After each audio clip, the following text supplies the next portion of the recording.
ایک خاوند نے اپنی بیوی کو شادی کی پہلی رات میں یہ نصیحت کی کہ 4 باتوں کا خیال رکھنا۔ پہلی بات یہ کہ مجھے آپ سے بہت محبت ہے، اس لیے میں نے آپ کو بیوی کے طور پر پسند کیا۔ اگر آپ مجھے اچھی نہ لگتی تو میں نکاح کے ذریعے آپ کو گھر ہی نہ لاتا۔ آپ کو بیوی بنا کر گھر لانا اس بات کا ثبوت ہے کہ مجھے آپ سے محبت ہے۔ تاہم میں انسان ہوں، فرشتہ نہیں ہوں۔ اگر کسی وقت میں غلطی کر بیٹھوں تو تم اس سے چشم پوشی کر لینا، چھوٹی موٹی کوتاہیوں کو نظر انداز کر دینا۔ اور دوسری بات یہ کہ مجھے ڈھول کی طرح نہ بجانا۔ بیوی نے کہا، کیا مطلب؟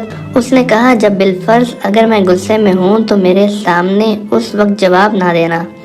مرد غصے میں جب کچھ کہہ رہا ہو اور آگے سے عورت کی بھی زبان چل رہی ہو تو یہ چیز بہت خطرناک ہوتی ہے۔ اگر مرد غصے میں ہے تو عورت اوائڈ کر جائے، اور بالفرض عورت غصے میں ہے تو مرد اوائڈ کر جائے۔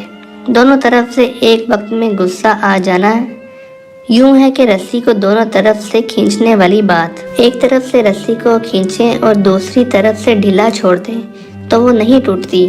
اگر دونوں طرف سے کھینچیں تو پھر کھچ پڑنے سے وہ رسی ٹوٹ جاتی ہے۔ تیسری نصیحت یہ ہے کہ دیکھنا، مجھ سے راز و نیاز کی ہر بات کرنا، مگر لوگوں کے شکوے اور شکایتیں نہ کرنا۔ چونکہ اکثر اوقات میاں بیوی آپس میں تو ایک اچھا وقت گزار لیتے ہیں، مگر نند کی باتیں، ساس کی باتیں، فلاں کی باتیں یہ زندگی کے اندر زہر گھول دیتی ہیں۔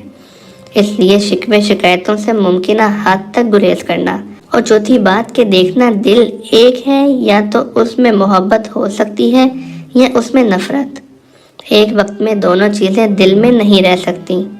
اگر خلاف اصول میری کوئی بات بری لگے تو دل میں نہ رکھنا، مجھ سے جائز طریقے سے بات کرنا، کیونکہ باتیں دل میں رکھنے سے انسان شیطان کے وسوسوں کا شکار ہو کر دل میں نفرتیں کھولتا ہے اور تعلقات خراب ہو کر زندگی کا رخ بدل دیتے ہیں۔ ان باتوں نے ان میاں بیوی کی زندگی کو اس قدر حسین بنا دیا کہ جس کی کوئی مثال نہیں ملتی۔ یہ مردوں پر ہے کہ وہ اپنی بیویوں کو کس طرح سے اپنا قائل کرتے ہیں اور انہیں کیا نصیحت کرتے ہیں۔ میاں بیوی مل کر یا تو اپنی زندگی کو جنت بنا سکتے ہیں یا دوزخ۔